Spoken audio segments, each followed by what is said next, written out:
Ci sono battute fulminanti in cinema, tipo quella dell'ispettore Callaghan, coraggio, fatti ammazzare, o la famosa del padrino, gli farò un'offerta che non potrà rifiutare, o quella di Rossello Ara, domani è un altro giorno. Ma c'è una battuta veramente straordinaria che è il prototipo di ogni battuta di commedia perché è felicissima ed è incredibile. Si riferisce, la fa Jack Lemmon mentre è travestito da donna nel film di cui parleremo oggi, appunto, che a qualcuno piace caldo. La battuta è sul finale del film,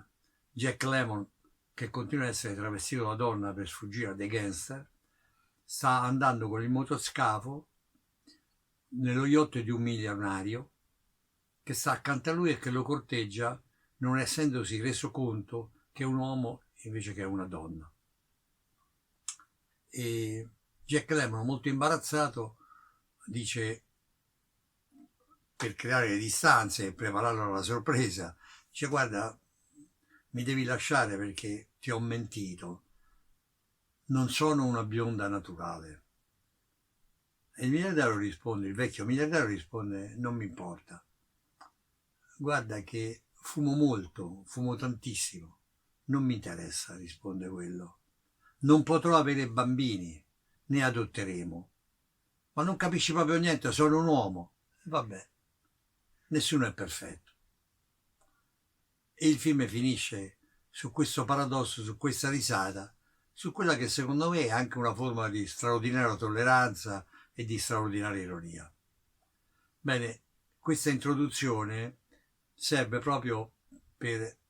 come biglietto da visita per questo incredibile film di Billy Wilder, che a qualcuno piace caldo, con un cast eccezionale: Tony Curtis, Jack Lemmon e Marilyn Monroe, che fa Sugar, zucchero, la svampita suonatrice di ukulele nell'orchestrina femminile, dove Jack Lemmon e Tony Curtis si rifugiano per sfuggire ai gangster, che poi in realtà sarebbe il prototipo di Al Capone, Colombo, Ghette Bianche, perché hanno assistito alla strage di San Valentino e sono gli unici testimoni che vengono ricercati dai banditi. La deliziosa avventura di questi due, possiamo dirlo, sfigati musicisti, con un'orchestra tipicamente femminile,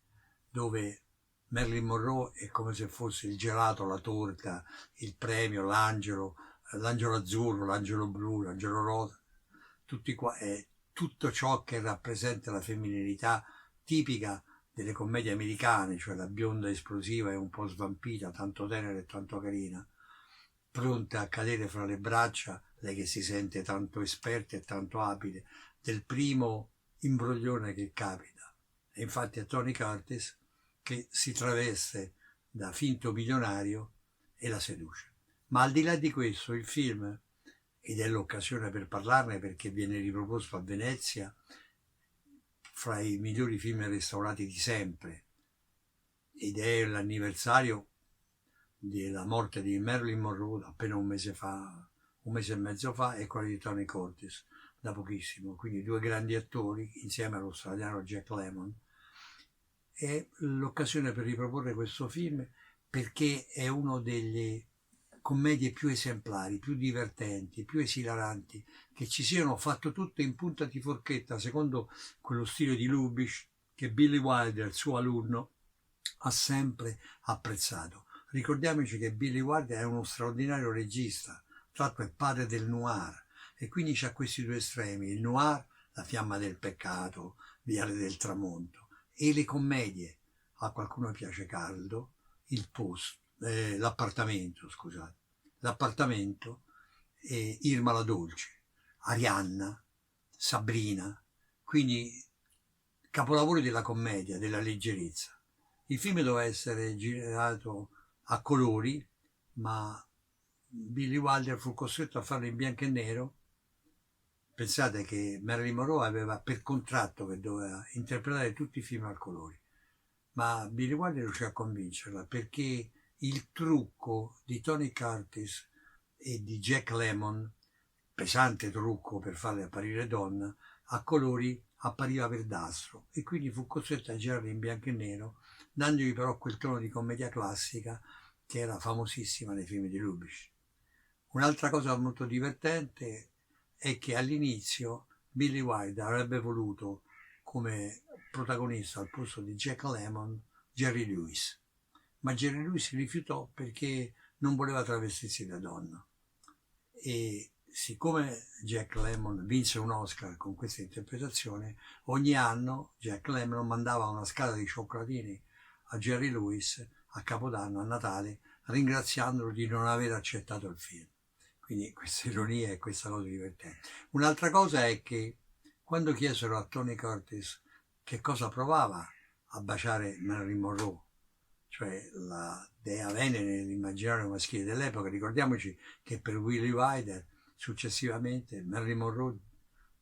interpreterà lo straordinario film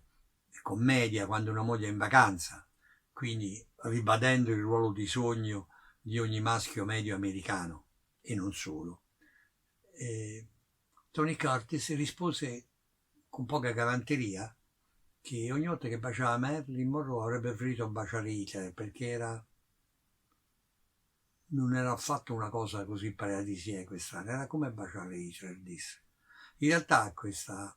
crudele battuta alla quale Marilyn Monroe rispose peggio per lui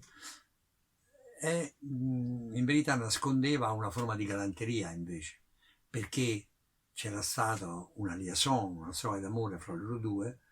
e Tony Curtis, per evitare i pettegolezzi, appunto disse questa battuta. Un'altra caratteristica di Billy Wilder è che pur esaltando la bomba sexy che era Marilyn Monroe, sia in questo film che, come ho già detto, in Quando una moglie è in vacanza, tuttavia non dimentica la femminilità, la qualità più profonda e più bella di una donna. E in altri film, quali Sabrina, quale Arianna, quale L'appartamento, quale Irma la Dolce, esplora e fa risaltare proprio cambiando protagoniste ma usando Shirley MacLaine o Audrey Hepburn, la femminilità più squisita, l'attenzione, la tenerezza e quella capacità tipicamente femminile che è quella di poter donare amore, quella di essere al di là della condizione in cui uno si trova sognatrice ma realista. Questa cosa molto bella che hanno le donne e che Billy Wilder con molta attenzione, proprio scegliendo due personaggi femminili, due attrici quali sono Audrey Hepburn, la grazia e l'eleganza, e Shirley MacLaine, la simpatia e una forma di bellezza non eclatante ma di grande suggestione, proprio in questa maniera esalta questo lato femminile e questa forza stupenda delle donne che al di là di ogni condizione e di ogni condizionamento riescono a far trionfare il loro sogno d'amore e la loro bellezza. Grazie.